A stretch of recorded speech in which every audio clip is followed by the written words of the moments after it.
You're useless, Layla. Absolutely useless, Ronan sneered, his voice dripping with contempt. I fought back the tears stinging my eyes, refusing to show weakness in front of his family. 7 months pregnant, I had felt a wave of dizziness wash over me and needed to sit down. Instead of concern, my husband's reaction was filled with disdain. Look at her, can't even stand up straight carrying my child.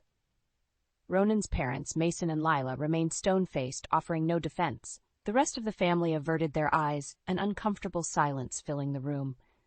It was supposed to be a celebratory dinner, bringing the extended family together before the baby's arrival. But like most family gatherings, it became another exhibition of Ronan's cruelty towards me. Your grandchild, I corrected him sharply. Or did you forget I'm carrying your daughter? Ronan rolled his eyes. If it was a son, it might actually be worth something. Gasps rippled through the room, but Ronan seemed unfazed by his callous remark. I felt a sharp kick from my unborn daughter, as if she could sense her father's indifference. Mustering all my strength, I rose to my feet, steadying myself against the table. How dare you diminish the value of your own child before she's even born? Ronan barked out a laugh. Value? You've contributed nothing of value, Layla. I'm the one who built this family, this company. What have you done besides be a dead weight? His words cut deep, dredging up years of belittling comments and demeaning behavior I had endured. But this time felt different. A line had been crossed. As I looked around at his family's impassive faces, I realized they didn't see me as one of their own, just a vessel for Ronan's heir, at least until he decided I had outlived my use. That's when I caught Sienna's eye from across the room. My sister-in-law offered a subtle nod of solidarity, the hint of a defiant smirk playing across her lips. In that moment, I knew she recognized Ronan's manipulation for what it was, toxic and abusive. You're right, Ronan, I said steadily. I haven't contributed anything of value. I paused, letting the weight of my next words sink in. Not to you, at least. His brow furrowed in confusion as I turned my focus to the rest of the family. But this child, this daughter you've already dismissed, she is valuable. She's my future, a future free from any of you. The room fell into an uneasy hush as I mustered every ounce of conviction. I'm done being treated as worthless. My daughter and I deserve better. With that, I strode out of the room, the dull roar of Ronan's objections fading behind me. A weight had lifted, and for the first time in a long while, I felt in control of my own destiny. The path ahead was uncertain, but no longer would I accept being diminished and devalued. After years of allowing Ronan's toxic presence to define me, I was finally ready to redefine myself and show my daughter what it truly means to be a woman of strength. No more complacency or fear, only determination to rise above. In the days following that fateful dinner, I found myself questioning everything about my marriage to Ronan. His callous disregard for our unborn daughter laid bare the true depths of his cruelty and lack of empathy. This man, who was supposed to be my partner for life, had reduced me to little more than an object, a disposable vessel for producing his heir. But I was done being disposed of.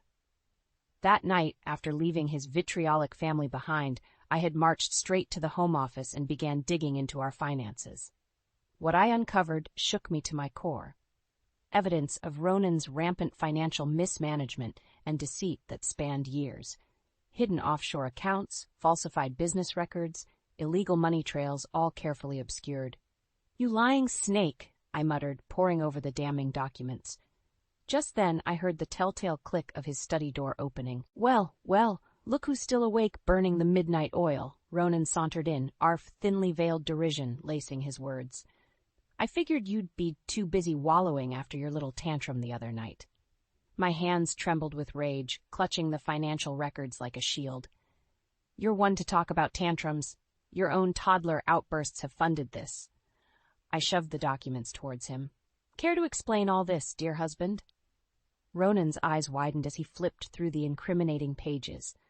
For a split second, panic flashed across his face before his expression contorted into one of snide amusement. Finally did some digging, did you? He chuckled darkly. I'll give you this much. You're not as big of an idiot as I thought. Don't play dumb with me, I spat. I know about the money laundering, the shady business deals, all of it. You've been lying to me from the start. Ronan simply shrugged, unperturbed. So, Those were necessary evils to get to where I am now. All you had to do was play the role of the devoted little wife. But you always did have trouble following directions. His brazen admission, devoid of any morsel of guilt or shame, was like a viper's strike to my heart. How could I have been so blind, so utterly naive to the depths of Ronan's moral depravity? You selfish, heartless bastard, I seethed, fists clenched. Did you ever love me at all? Or was I always just a means to an end in your grand game of lies and deceit? A cruel smirk played across his thin lips. Now you're catching on, but you're giving yourself too much credit, pet. You were a convenient accessory, a pretty ornament to adorn my winning success story. Nothing more. White-hot anger flooded my veins as the weight of his treachery washed over me in waves. This man didn't deserve an ounce of my loyalty or affection, not after everything he'd done, all the ways he'd betrayed and belittled me. And in that moment, I made a vow to myself and to my unborn daughter.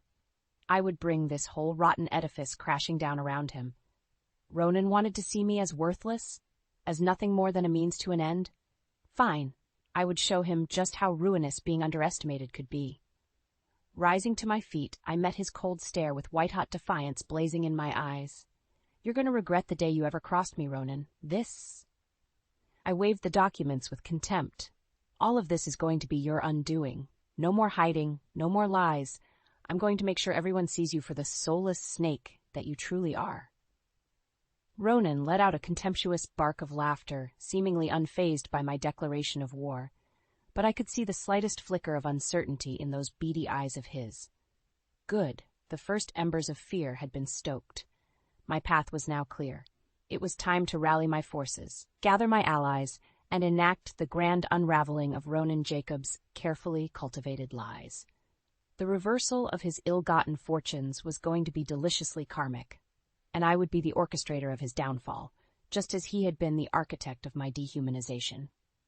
The great game of revenge was only just beginning. In the aftermath of my explosive confrontation with Ronan, I found myself at a crossroads. His web of deceit surrounding the family business was so intricately spun, taking him down would require more than just my resolve. I needed an inside source, an ally with intimate knowledge to counteract his uncle's shadowy machinations. That's when Sienna entered the picture. My sister-in-law had been sidelined by Ronan and the family elders for years, deemed too headstrong and independent for their antiquated tastes. But her marginalization shielded her from their corruption, allowing her to see the rot festering at the core with striking clarity.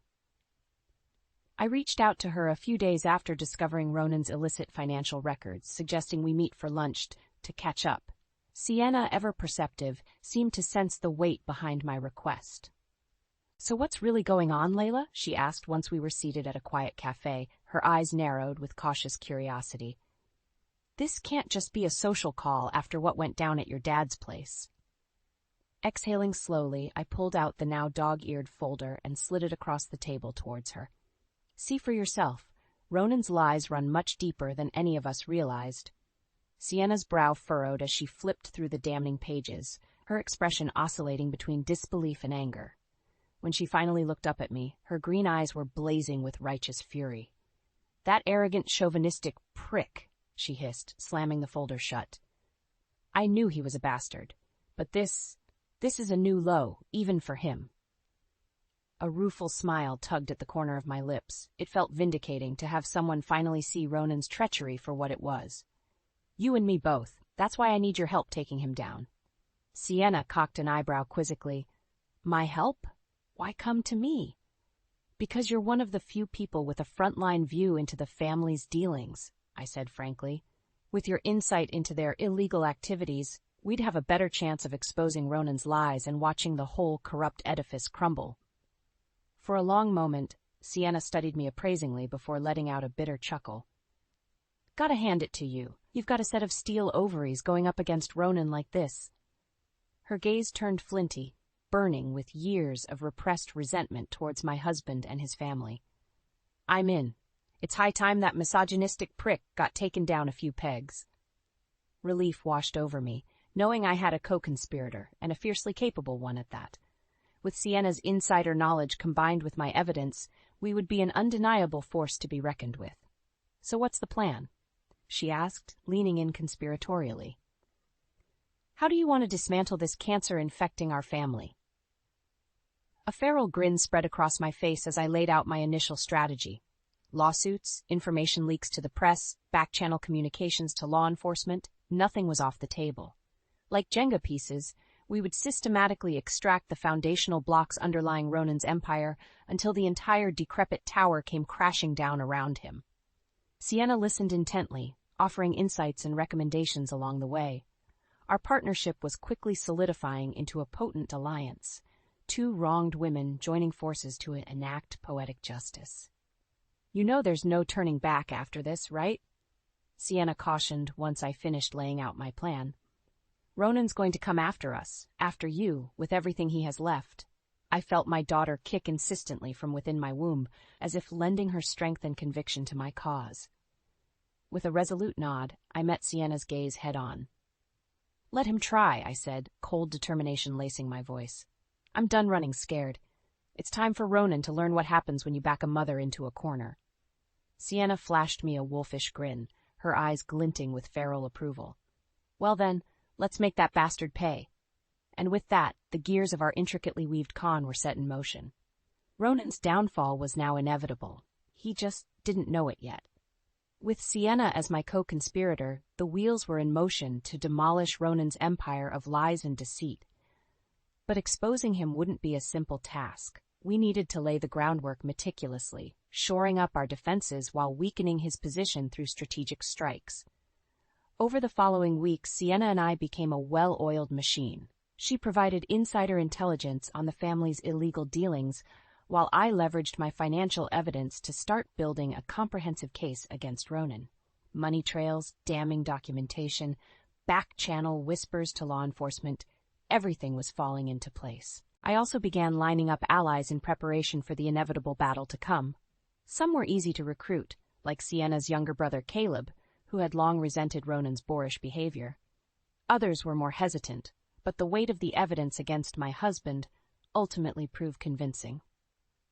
This is some heavy stuff, Lay, Jen, my best friend since childhood, muttered as she pored over the paper trail detailing Ronan's fraud. You know he's going to fight this tooth and nail, right? That's the plan, I replied grimly. He's going to realize just how big of a mistake it was underestimating what a woman's scorn can accomplish. Jen shook her head in disbelief. I knew that asshole was a piece of work, but money laundering? Illegal business dealings? Jesus. Her gaze turned serious as she looked up at me. You sure you're ready for the fallout that comes with taking him down like this? He could try to take everything. Your money, the baby. My hand instinctively went to my swollen belly as I felt my daughter shift inside me. That was the entire crux of this mission, wasn't it? To ensure she would never have to suffer the same toxic mistreatment I had endured. To build her a life free of Ronan's poisonous influence.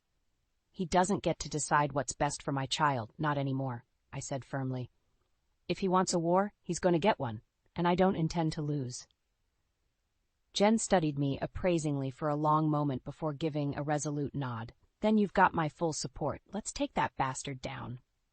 With more allies rallying to the cause, our efforts started bearing fruit.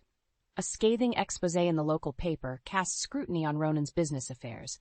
Anonymous tips triggered preliminary IRS and SEC investigations. I could sense the walls closing in around him, his confidence gradually fracturing.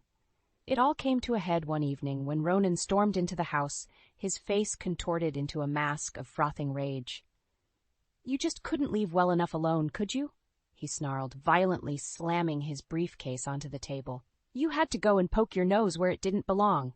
I stared at him impassively, cradling my pregnant belly. That's rich, coming from you. I'm simply bringing your shady dealings into the light. You conniving little bitch! Ronan's sudden roar made me flinch. You think you've won? That you can take everything I've built and destroy it on a whim? He closed the distance between us, his meaty hand gripping my arm in a vice-like grip. I'll bury you before you can take one more step, do you hear me? This family, this life, it's all mine. You're nothing. His spittle flew in my face as I met his crazed stare with steely defiance. We'll see about that. With a disgusted grunt, Ronan shoved me away and stormed out, leaving me to rub the spot where his fingers had dug into my flesh. I felt my daughter kick anxiously, as if she could sense the tension and rage radiating off her father. "Don't worry, sweetie," I murmured, gently rubbing my belly to soothe her. "That's the last time he'll ever get to hurt us." The game was afoot, the battle lines clearly drawn. There would be no turning back now. Ronan's ignorant arrogance had opened the door for his downfall. Soon, very soon, everything he'd schemed and clawed for would be ashes at his feet.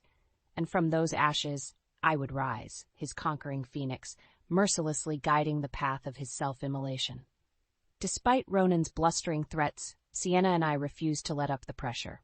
With our meticulous groundwork laid over the past weeks, all we needed was the right catalyst to detonate the explosive truth and bring the full force of our retaliation crashing down. That spark arrived in the most unlikely of places, a goddamn family event, of all things. It was one of those obnoxious high society galas the Jacobs clan used for thinly veiled vanity showcasing. A garish display of old money and entitlement under the guise of charity that made my skin crawl. Ronan, desperate to maintain appearances, had all but demanded my attendance, claiming it would soften the growing PR onslaught against him.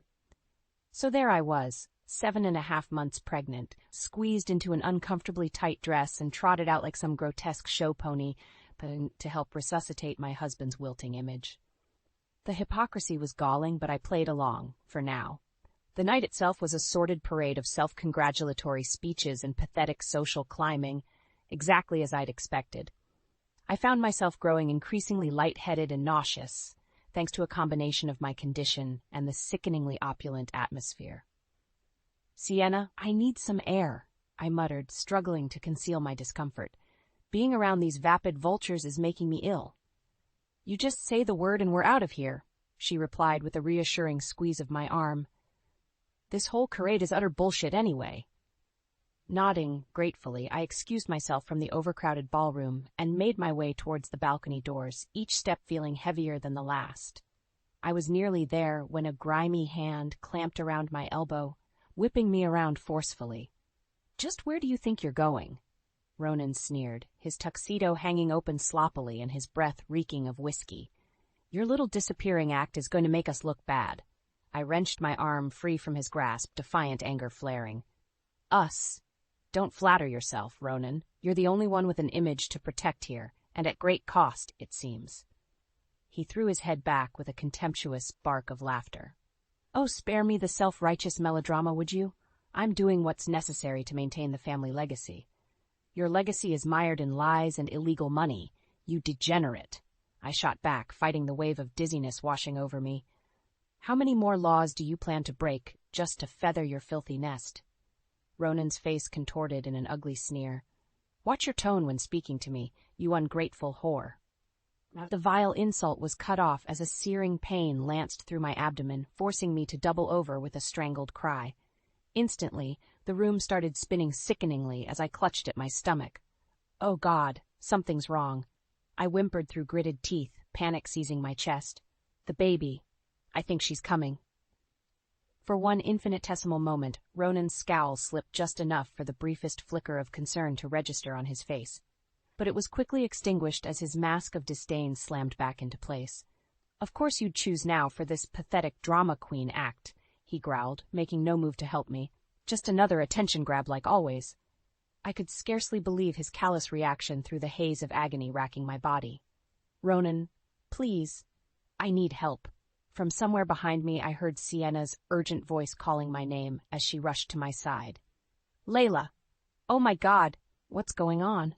Her eyes went wide with panic as she quickly assessed the situation. "We need to get you to a hospital now." Ronan simply stood back, arms folded across his chest, with a sneer of derision painted across his smug features. "Don't bother," he spat venomously. "She's clearly just trying to stir up another scene. Pathetic even for you, Layla." White-hot rage cut through the pain as Sienna helped me up, glaring daggers at my wretched husband. "You heard the lady. She needs medical attention, asshole!" she shouted, somehow managing to steady my trembling form. "Are you really that much of a bastard that you're going to let your own child suffer?" His only response was a disdainful curl of his lip and a dismissive wave of his hand. and in that moment, any lingering shred of affection or loyalty I might have harbored for Ronan Jacobs dissipated into the ether. Through the tumultuous storm of agony and mounting rage, one thought rang out with piercing clarity. This petty, narcissistic monster could no longer be allowed to slither through this life unchecked. Not after everything he'd done, every reprehensible betrayal and cruelty I had endured at his hands. As Sienna half-carried, half-dragged me out of that wretched gala, the air thick with horrified murmurs from onlookers, I knew with every fiber of my being that there would be no quarter given, no more playing by his rules, operating within his corrupt boundaries. From this night forward, the delicate campaign of attrition would give way to an all-out scorched-earth offensive. Ronan's downfall was no longer a question of if, but when. And I would be the White Walkyrie leading the charge over the charred remains of his pathetic existence until only ash and ruin remained. After the disastrous gala where Ronan so callously disregarded my health and our unborn child's well-being, any pretense of civility between us disintegrated into acrid dust. With Sienna's help, I had been rushed to the hospital, the doctors just barely managing to halt my premature labor. But that horrific night proved to be the flashpoint, the spark that ignited the wildfire of our intricately laid revenge plot. While I recovered under Sienna's watchful care, she began systematically executing the final phases of our operation, unloading salvo after salvo of damning evidence, whistleblower accounts, and criminal documentation onto the appropriate channels. Authorities, journalists, corporate watchdogs, no stone was left unturned as she mercilessly exposed the staggering depths of Ronan's duplicity and criminality. The dominoes began falling rapidly after that, one by one, until an unstoppable chain reaction took hold. SEC investigations gave way to federal grand juries, which then triggered disastrous civil lawsuits and IRS tax fraud probes. What had once been a contained snuff operation ballooned into an all-consuming inferno that threatened to engulf Ronan's entire empire of lies.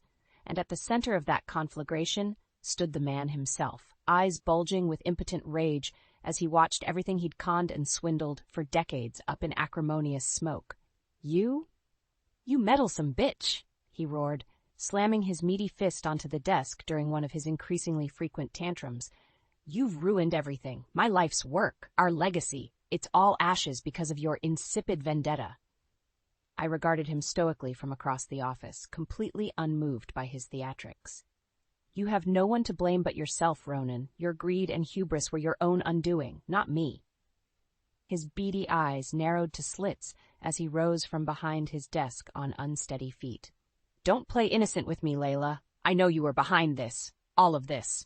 He gestured wildly at the stacks of legal notices and indictments littering every surface, debris from the smoldering remains of his diseased empire. You and that venomous snake, Sienna. We simply exposed the truth you worked so hard to bury, I countered coolly. Did you really think you could run this criminal farce indefinitely without any consequences? Ronan bared his teeth in an approximation of a snarl as he closed the distance between us. Up close, I could smell the reek of cheap whiskey and nervous sweat wafting off his disheveled form, a pitiful shell of the formerly sleek, intimidating con man whose fear I had lived in for so many years. You arrogant little...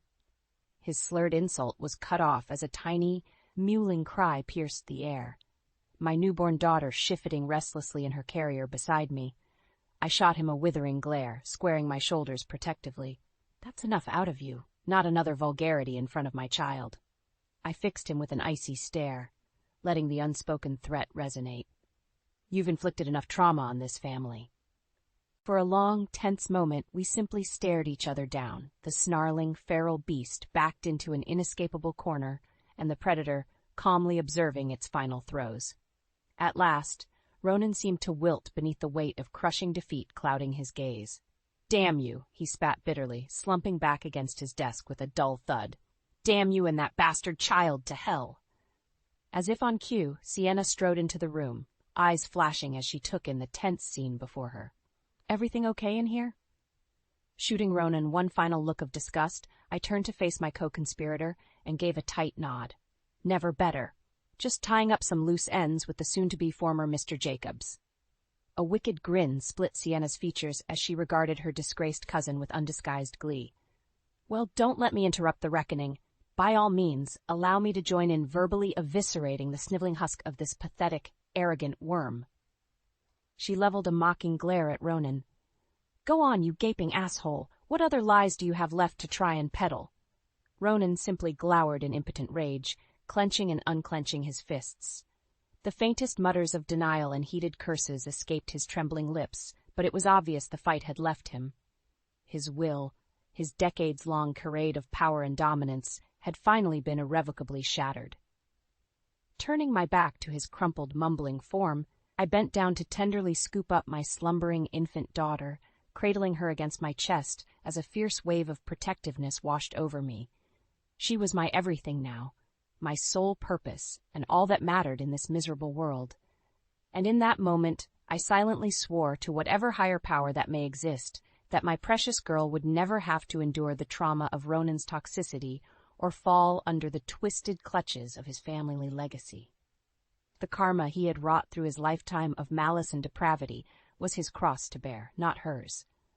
Come on, Sienna, let's go home. There's nothing left for us among the ashes of Ronan's ruin. I spared one last contemptuous glance over my shoulder at the wretched, sniveling husk that was once my husband. This one can stew in his self-made purgatory alone. With a curt nod, Sienna fell into step beside me as we strode from the smoldering ruins of Ronan's decrepit empire.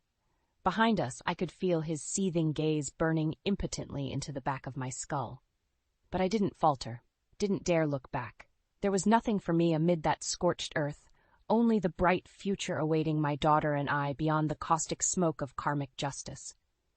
In the aftermath of Ronan's spectacular downfall, the shockwaves rippled through every facet of our lives. The legal and financial fallout had left his family's empire in irreparable ruin. Corporate entities dissolved, assets seized, reputations permanently disgraced. And at the eye of this hurricane of destruction stood Ronan himself, a bitter, sneering shell temporarily insulated by the last vestiges of his ill-gotten wealth as he licked his wounds. But even that protection was a rapidly dwindling facade. The incoming crush of criminal charges and civil litigation saw to that. I lost count of the visits from court officers, federal agents, and process servers darkening my doorstep, each one armed with another ream of subpoenas and legal filings squarely aimed at dismantling what little remained of Ronan's crumbling facade. His standard modus operandi of dismissive sneers and hollow legal threats gave way to panicked outbursts, increasingly erratic behavior, and even interventions from law enforcement when his rage spiraled out of control. "This isn't over, Layla," he roared at me through a haze of spittle during one such unhinged meltdown, eyes wild like a cornered animal. "I'll bury you in litigation for the rest of your miserable life. You'll never be free of me." Staring impassively back at him through the doorway, I didn't so much as flinch as I cradled our infant daughter protectively against my chest. "Is that so? Because from where I'm standing, it seems your options for retaliation are rapidly evaporating." "Don't get smug with me, you disloyal little cunt." Ronan's voice cracked with raw fury. "Everything I had, everything I built, it's all in ruins now, because of you. But I'll make sure you suffer just as badly before this is through. Mark my words." "Tell me, Ronan, do you honestly think threatening me is going to restore your dignity at this point?" I arched a challenging brow. "I've thoroughly dismantled any illusion of you being an intimidating presence. You're already living your worst nightmare, destitute and alone, unmourned and reviled for your reprehensible actions." He opened his mouth to retort, but I cut him off with an imperious sweep of my free hand. "Enough with the hollow bravado. We both know that deep down, you're nothing more than a coward and a charlatan whose house of cards has finally collapsed under its own weight." Pausing, I allowed the weight of my next words to resonate. "I'd tell you to give my regards to your cellmates, but something tells me they'll be able to smell the stench of your vileness a mile away." For a fleeting instant, something akin to naked fear flickered behind Ronan's eyes. But the split-second glimpse into what fragile sliver of humanity he had left was quickly snuffed out, his ferocious mask of feral defiance slamming back into place. "You'll get yours, Layla. One way or another, I'll make sure of that," he snarled. No bitch takes everything from Ronan Jacobs and gets away with it unscathed. Is that so? A wry smile tugged at the corners of my mouth. We'll see about that. With one last contemptuous glare, Ronan whirled on his heel and stormed off, the once imposing figure cutting an increasingly diminutive presence with each passing day. I watched him leave unflinchingly, the weight of victory granting me a tranquil resolve I had once struggled to find amid his toxic shadow. As the fury of his exit faded into stony silence, my daughter began fussing softly against my chest. Gently shushing her, I nuzzled her downy head and hummed a tender tune until her squirms subsided into peaceful slumber once more. In that simple, serene moment, my purpose and drive crystallized into an inviolable truth. Everything I had endured, every wound and sacrifice along this tumultuous path, had all been for her. To build a world where she would never know the corrosive touch of Ronan's cruelty or malignance. A world where her limitless potential and soaring spirit would be nurtured, not bound in chains. It was then that I made an irrevocable vow, one that would guide the next phase of mine and my daughter's shared journey towards healing and vindication.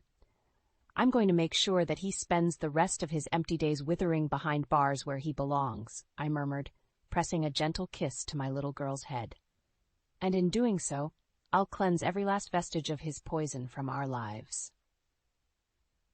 You'll never have to know the person I was before you came along, sweetie. For far too long, the scales had been tipped decisively in Ronan's favor, my light perpetually eclipsed by the suffocating gravity of his toxicity. But in dismantling his vile empire through ruthless, strategic strikes, the karmic rebalancing had begun. Now it was time to reject his cancerous influence entirely and reclaim my destiny as the self-actualized woman and mother I was always meant to become. No more entertaining his hollow legal threats or humoring his pathetic machinations from the sidelines. No more relics from the life he had claimed for me through subjugation and fear. It was time for Ronan Jacobs to at long last reap the full consequences of his cruelty and deception, without mercy or compromise. Only then could my new chapter truly begin, a tale authored by my own steadfast convictions, free from the shackles of his arrogance and malice. As the first rays of dawn crested over the horizon, my path forward was bathed in brilliant clarity. There would be no steering from this inexorable road, no wavering amid the scattered ashes of Ronan's shattered reality. The metamorphosis was complete. Like a phoenix born anew from the purifying annihilation of his transgressions, my wings were finally unfurled and poised to carry us both into a future of boundless possibility. And this time there was no force in existence that could extinguish the radiant flame of justice and redemption blazing before us. The days and weeks following Ronan's disgrace blurred together in a whirlwind of activity as I systematically extricated every remaining tentacle of his poisonous presence from our lives. The divorce proceedings were inevitably messy and drawn out, colored by one bad faith legal maneuver after another, as my now thoroughly disgraced ex-husband grasped at any remaining shred of leverage. But flanked by an impeccably prepared legal team and emboldened by Sienna's stalwart support, his pathetic delaying tactics proved futile. In the end, the courts had little sympathy to spare for a man whose reprehensible actions had been laid bare so publicly. Within 6 months, the divorce decree was ironclad. Full custody of our daughter, a sizable monetary settlement from what meager funds remained attachable after all the asset seizures, and every last thread connecting me to that rotting family legacy unceremoniously severed. I was finally free from the insidious manipulation, the demeaning insults and abuse, the generational cycle of toxicity Ronan had tried so desperately to entrench us both in. As the last mote of legal dust scattered, I felt an unbearable weight dissipate, replaced by an electrifying surge of possibility and newfound liberty. This life, this miraculous second chance, was ours and ours alone to author. No longer would I allow Ronan's cancerous presence to dictate the boundaries of our realm. With my meager savings and the settlement funds, I wasted no time leaving that wretched city in the rear view, desperate to put as many miles between us and those harrowing memories as possible. A quaint but comfortable home in the mountains was my chosen fresh start, a place to breathe and find tranquility among the hushed pines and crisp alpine air. Sienna came with me on that maiden voyage to my new sanctuary, helping me settle in and bearing witness to the dawning of this new reality we had fought so tenaciously to manifest. "Not bad for your stakes of the winnings, all things considered," she remarked with a roguish grin as we lounged on the cabin's spacious back patio, our contented niece gurgling happily in her arms. "Just a consolation prize, really," I replied with a dismissive wave of my hand, lazily sipping a glass of crisp white wine as I surveyed the breathtaking vista of evergreen trees rolling off into the distance.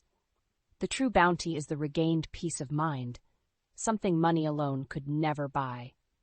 Sienna shot me an appraising look, nodding slowly. "You've come a long way from that demure, broken-winged sparrow Ronan tried so hard to keep clipped all those years. Not sure I've ever seen a phoenix's ascension up close like this before." "Just be glad you were on my side of the bonfire when this whole warpath started," I chuckled ruefully, twisting in my seat to meet her gaze. "I shudder to think how ruthless the retribution would have been if you'd been added to the list of co-conspirators." We shared a loaded look, one that spoke volumes to the depths of conviction and camaraderie that had driven our crusade of righteous vengeance over these past months. My unlikely ally had become an indispensable confidant and comrade in arms through the harshest throes of Ronan's sinister downfall. A true sister in every sense of the word. But enough about that narcissistic shit stain. I'm over the moon just to be putting that whole cancerous saga behind me, Sienna declared with an emphatic clink of her glass against mine. "Here's to breathing that crisp, rejuvenating mountain air and never having to look over our shoulders again." "I'll drink to that," I said with a contented sigh, leaning back to bask in the warmth of the mid-afternoon sun filtering through the trees. For the first time in a long, long while, I truly felt at peace. Over the ensuing months, I steadily regained my footing and settled into my new normal of single motherhood, with Sienna's unflagging moral and logistical support by my side every step of the way. There were still days where I would be struck by sudden pangs of loathing or repressed trauma over all Ronan had put me through, phantom echoes of his scathing taunts and demeaning insults rattling like pinballs through my psyche. Yet with every passing week, those haunting whispers grew more faint, more powerless against the brilliant blaze of self-actualization and fulfillment illuminating my path forward. Gradually, steadily, I rediscovered the pieces of the woman I had once been, before Ronan's poisonous influence had so thoroughly leached her ambitions and self-worth down to empty husks. With my daughter as my unbridled source of inspiration and Sienna's sage guidance, the core pillars of my identity were steadily being rebuilt from the ground up. I dove headfirst into pursuing the high-stakes financial career I had abandoned when the Jacobs clan asserted their odious sway over my life's trajectory. The fire to establish myself as a singularly brilliant market analyst and consultant raged hotter than ever before. Within 2 years, I had clawed my way back into the cutthroat arena of high finance, rapidly establishing a hard-won reputation as a fierce, savvy negotiator with an incisive and unflinching market instinct. Seemingly overnight, my fledgling boutique consultancy went from a homespun side hustle to a force to be reckoned with on the national stage. "You've got a preternatural gift for this stuff, you know," Sienna remarked in an odd tone one evening as I exited yet another lucrative teleconference, 6 figures richer for an hour's worth of counsel. "The sheer brass one's on you to step back into this shark's den after everything you went through." I simply shrugged, my gaze drifting over to where my 5-year-old daughter lay curled up in contented slumber on the couch, clutching her favorite stuffed rabbit. They tried to break me, and nearly succeeded, mostly because I allowed them to. I'll be damned if I squander this second lease on life by needlessly limiting myself again. The raw truth of those words hung in the air for a heavy pause as we both watched my little girl's peaceful rising and falling beneath her tattered blanket. Besides, I've got to set the bar high so this little munchkin knows just how brilliant and tenacious she can grow up to be, I continued wistfully. Her future is the only inheritance that matters to me now. The rest is just excess noise. Meeting Sienna's proud gaze with a resolute nod of affirmation, I felt the last vestiges of doubt and fear permanently slough off, like the molted skin of a transcendent serpent. What had once been shameful shackles had been meticulously reworked into brilliant new armor, steeled against the harsh realities that still lurked beyond this sanctum. Because out there in that tumultuous world, the specter of Ronan Jacobs and his ilk still festered. Venal, vicious aberrations perpetually locked in conflict with the strength and integrity I now embodied. And while his individual chapter had been scribed into ignominious history, that eternal crusade waged on in others. But I was more than ready to face those battles anew with a cleansed spirit and crystalline clarity of purpose, to uplift and cultivate that divine spark of potential until it erupted into an all-consuming wildfire, burning away every last mote of indignity and fear. No more poisoned births or anguished gasps for air amid that choking miasma of societal toxicity. Only the radiant promise of new dawns, to be ushered in by champions of change and retribution, unshackled from the anchors of oppression. Because on that day, standing at the precipice of our boldly reclaimed destiny, I was no longer prey, just the merciless apex predator, continually reborn in a blaze of glory.